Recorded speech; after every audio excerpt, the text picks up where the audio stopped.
આપણા વક્તા આનંદભાઈએ કરી. એમનો જન્મ 1875 ખોટી જિલ્લાના ઉલહત્તુ ગામમાં થયો.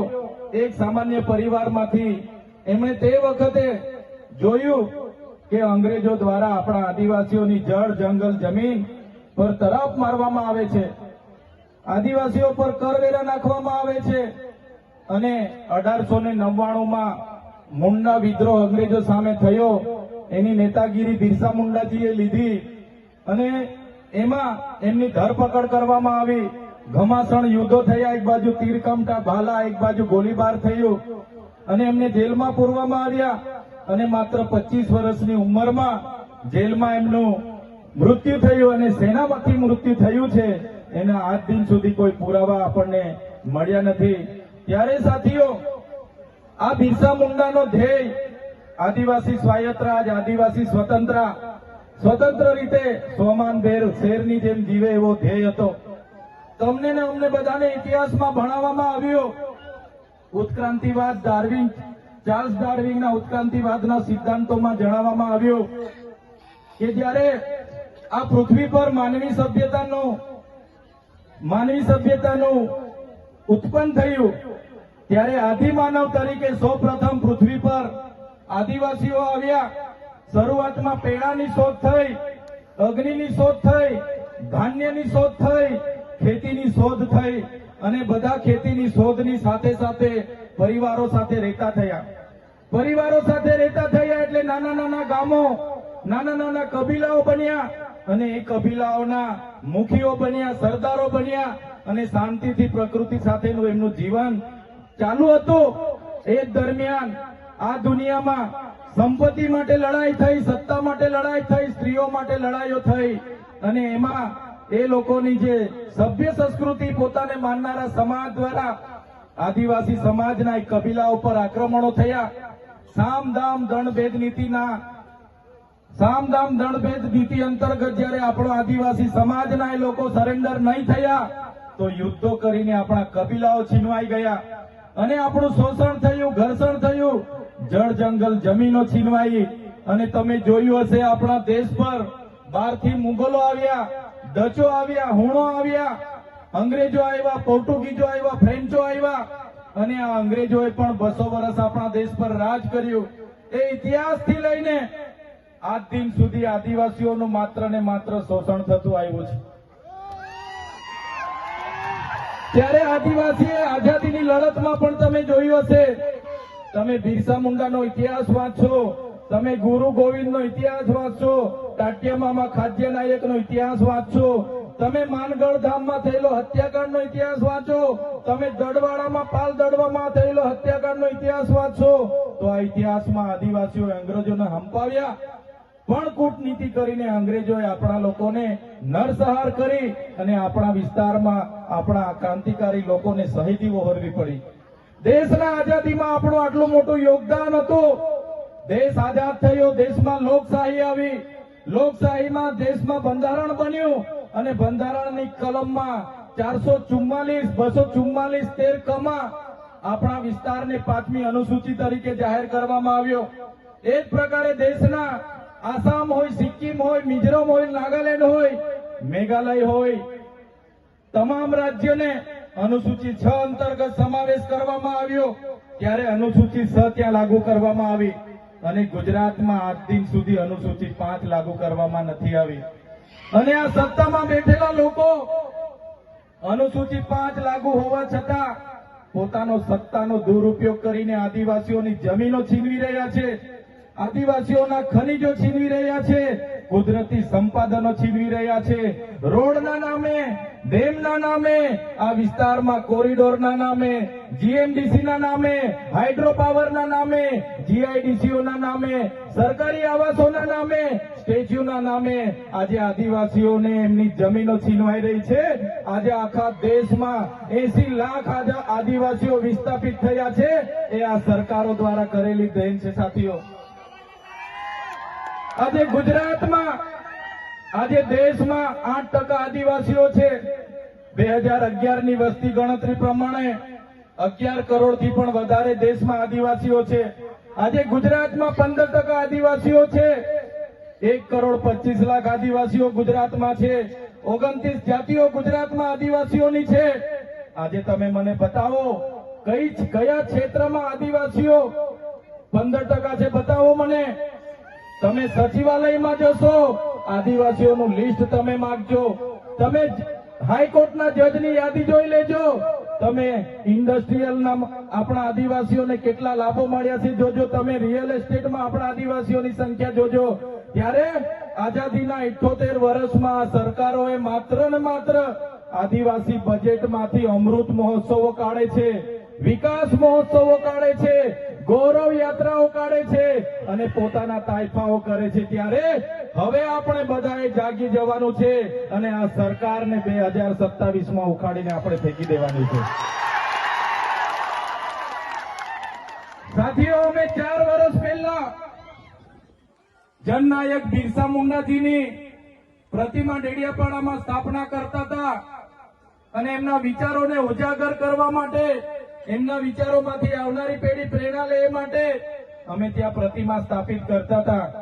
ત્યારે આ ભાજપના સાંસદ મનસુખભાઈ વસાવા, 3 જિલ્લાની પોલીસ અને એમના આરએસએસ વાળાએ આપણને ત્યાં પ્રતિમા સ્થાપતા અટકાવી દીધા હતા અને પ્રતિમા સ્થાપતા આપણા ઘણા લોકોને ડિટેન કર્યા હતા. 3 જિલ્લાની પોલીસ અમને પકડવા માટે આવી હતી, છતાં આપણે એમનાથી ડર્યા નથી અને બિરસા મુંડાની પ્રતિમા ડેડિયાપાડામાં સ્થાપિત કરી છે. ત્યારે આજે દેશના વડાપ્રધાનને આજે ડેડિયાપાડા આવવું પડે એ આપણા બધાની તાકાત છે. ત્યારે વડાપ્રધાન ડેડિયાપાડા આવે છે ત્યારે લોકોને ભેગા કરવા માટે 500 કરોડ આદિવાસી બજેટમાંથી જોગવાઈ કરવામાં આવી છે. હજારો બસોની વ્યવસ્થા કરવામાં આવી છે અને બધા કર્મચારીઓને એમાં લગાડી દેવામાં આવ્યા છે. આજે ડેડિયાપાડાના ગામડાઓમાં ટીડીઓ ના મળે, તલાટીઓ ના મળે એવા ગામડાઓની ગલીઓમાં આ ગુજરાતના નાયબ મુખ્યમંત્રી, એમના મંત્રીઓ, એમના સાંસદો, એમના ધારાસભ્ય ડેડિયાપાડાના ગલીઓમાં 4 દિવસથી ફરે છે. જે લોકો એસી ચેમ્બરોમાંથી બહાર નહોતા આવતા, જે લોકો ગાંધીનગરમાં પડે ફતારીએ રહેતા હતા, એ લોકોને ગામડે ફરતા કરી દીધા. એ આપણી બધાની તાકાત છે ભાઈઓ. ત્યારે નરેન્દ્રભાઈ મોદી આપણા કુળદેવી માતાના દર્શને જવાના છે. દેવમોગરા એ મહારાષ્ટ્ર, મધ્યપ્રદેશ, ગુજરાત અને રાજસ્થાનના લાખો લોકોનું આસ્થાનું કેન્દ્ર છે અને દેવમોગરા જઈને રાજનીતિ જયારે કરવા માંગે છે ત્યારે નરેન્દ્રભાઈ મોદીને હું આ મંચ પરથી કહેવા માંગુ છું, તમને જો આદિવાસીઓ માટે હિત હોય તમે દેવમોગરા જજો, તમે હિજારી લઈને આવજો, તમે મવડાનો ચોખ્ખો દારૂ એક બોતલ લઈને આવજો, તમે એક મરઘો લઈને આવજો, એક બકરો લઈને આવજો, દર્શન કરીને એની પ્રસાદી કરીને તમે ત્યાં જ જમીને પછી જજો. ત્યારે અમે માનીશું કે તમે આદિવાસીઓના હિતેચ્છુ છો. તમે આદિવાસીઓ માટે આજ દિવસ સુધી તમે 24 વર્ષથી રાજનીતિમાં છો. આગળ મુખ્યમંત્રી હતા, હમણાં વડાપ્રધાન છો. આદિવાસીઓ આજે શિક્ષક માટે આંદોલન કરે છે, શાળા માટે આંદોલન કરે છે, નર્મદાના પાણી માટે આંદોલન કરે છે, પોતાની જમીનો બચાવવા આંદોલન કરે છે, જીએમડીસીઓ હટાવવા આંદોલન કરે છે, જીઆઈડીસીઓમાં રોજગાર માટે આંદોલન કરે છે. ત્યારે નરેન્દ્રભાઈ મોદીજીને કહેવા માંગુ છું, હવે અમે લડેંગે, જીતેંગે, જિંદાબાદ, મુર્દાબાદ આવેદન નિવેદન કરવા માંગતા નથી. હવે અમે લડવા માંગતા નથી. હવે ધરણા પ્રદર્શન બંધ, હવે આંદોલન બંધ. જો અમારી 5મી અનુસૂચિ, જો અમારા પૈસા એક, જો અમારી અનામત, જો અમારી 73 એની જમીનોને આવનાર દિવસોમાં જીએમડીસી ના નામે માગશો, માલસામોટ પ્રોજેક્ટના નામે માગશો, હાઇડ્રો પ્રોજેક્ટના નામે માગશો, અણુ મથકના નામે માગશો, તો અમે આંદોલન નથી કરવાના, અમે નેપાળવાળી કરવા માટે ગાંધીનગર આવવાના છે. અમે નેપાળવાળી કરવા માટે ગાંધીનગર આવીશું. તે દિવસે તમારો ને અમારો સામનો થશે, તે દિવસે ખબર પડશે ઓરિજિનલ આદિવાસીઓ કોણ છે. ત્યારે કેટલાક મીડિયાવાળા મિત્રોએ મને પૂછ્યું, તમારા ડેડિયાપાડામાં નરેન્દ્રભાઈ મોદી આવે છે, તમારું બધું પૂરું થઈ જાય. ત્યારે મેં મીડિયાવાળાને મિત્રોને કીધું, નરેન્દ્રભાઈ મોદી આવીને જાય પછી એમના મિત્ર ડોનાલ્ડ ટ્રમ્પને પણ લઈ આવજો. અમારા લોકોને ક્યાંય ફેર પડવાનો નથી. હવે અમારા લોકો જાગી ગયા છે, અધિકારોની વાત કરીએ છીએ. સંવિધાન અધિકારો અમને આપો, સામાજિક અધિકારો આપો. અમને જે મળેલી અમારા અધિકારોની વાત અમે કરીએ છીએ ત્યારે અમને ખબર પડી ગઈ કે આદિવાસી સમાજ હવે જાગૃત થયો છે. ત્યારે બિરસા મુંડાના રથ જયારે લઈને ફર્યા, એમના મંત્રી તંત્રી મારું નામ લઈને મને ગાળ બોલે કે પેલો ચૈતર વસાવો અહીંયા આવે છે, આમ કરે છે, તેમ કરે છે, ફલાણું કરે છે, ઢીકણું કરે છે. એ મંત્રીઓને પણ કહેવા માંગુ છું, એ પ્રદેશ પ્રમુખને પણ કહેવા માંગુ છું, ચૈતર વસાવાને ગાળ બોલવાથી અમારા આદિવાસીઓનું ઉત્થાન નથી થવાનું. તમે આદિવાસીનું ઉત્થાનની વાત કરો. મને ગાળ બોલવાથી અમારા લોકોનો જો વિકાસ થઈ જવાનો હોય તો હું દરરોજ તમારી ઓફિસે તમારી ગાળ ખાવા માટે પણ તૈયાર છું. સાથીઓ, અમે આનંદભાઈ સાથે વિધાનસભામાં લડીએ, રોડ પર લડીએ, સદન પર લડીએ અને આદિવાસીઓની ન્યાયની વાત કરીએ, અધિકારની વાત કરીએ. આ લોકોને ગમતું નથી. આનંદભાઈ પર અનેક કેસ થાય, મારા પર અનેક કેસ થાય, અમને જેલોમાં નાખવામાં આવે, પણ અમે આ સરકારની જેલોથી અમે ડરવાવાળા લોકો નથી, અમે લડવાવાળા લોકો છીએ. સાથીઓ, આ મંચ પરથી કહેવા માંગીએ છીએ, આ ચૈતર વસાવાને, અનંત વસાવાને જ્યારે સમાજની જરૂર પડશે અમે આ ધડ ધરવા માટે પણ તમારી સાથે તૈયાર છે. આ ધડ ધરવા માટે પણ અમે સમાજ માટે તૈયાર છે. એક ગુજરાતના મુખ્યમંત્રી ભૂપેન્દ્રભાઈ પટેલ, એક ગુજરાતના ઉપમુખ્યમંત્રી હર્ષભાઈ સંઘવીની પોલીસમાં પાણી નથી કે આ ચૈતર વસાવા અનંત પટેલને અરેસ્ટ કરી શકે. ત્યારે સાથીઓ, જાગવાની જરૂર છે. આગળ ડોક્ટર સાહેબે કીધું, આપણી જે મૂળ સંસ્કૃતિ છે આપણે ભૂલી જાયેલા. આપણો નંદરિયો દેવ, આપણો ગામનો હિમાર્યો દેવ, આપણો વાઘદેવ, ગોવાળદેવ, આપણો કાળિયો ભૂત, આપણે ધરતી માતાને પૂજનારા, આપણે નદી નાળાને પૂજનારા, આપણે ચંદ્ર અને સૂર્યને પૂજનારા, આપણે પ્રકૃતિના પૂજક તરીકે છે. ત્યારે જન્મ મરણની વિધિ, લગ્નની વિધિ આપણે ભૂલી ચાલ્યા છે. ત્યારે આજે આ લોકો આપણા પર જાતિનો દાખલો માંગે છે, પુરાવા માંગે છે. ભણેલા છોકરાઓને પૂછી લો. સાથીઓ, જે આપણી રીત પરંપરાઓ છે, આપણો જે પહેરવેશ છે, આપણા પૂર્વજો આઝાદી પહેલા ઓળખી કાઢતા હતા. ગોરા અંગ્રેજો આવ્યા, એમના પહેરવેશ, એમની બોલી પરથી આપણા પૂર્વજો જાણી ગયા કે આપણા દુશ્મન છે.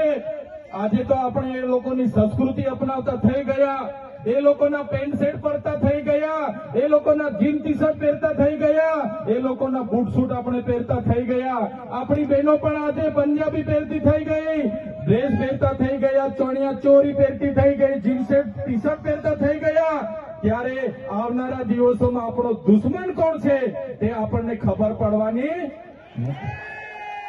ત્યારે આપણા મૌલિક નૈતિક મૂલ્યો આપણે જાળવવા પડશે. આપણી બોલી ભાષા આપણે સાચવવી પડશે.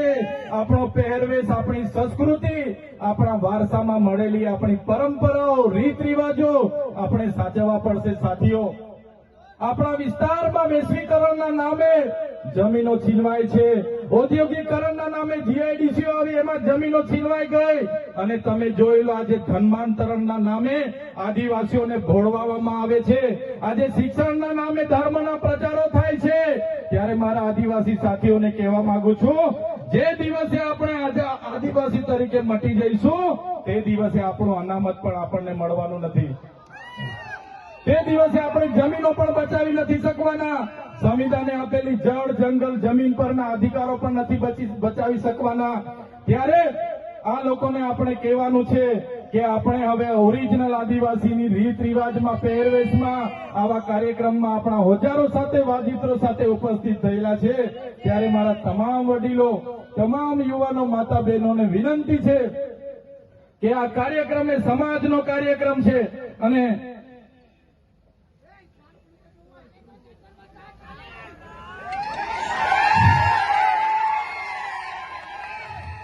આજનો આ કાર્યક્રમ એ આપણી સમાજની તમે એકતા બતાવી છે.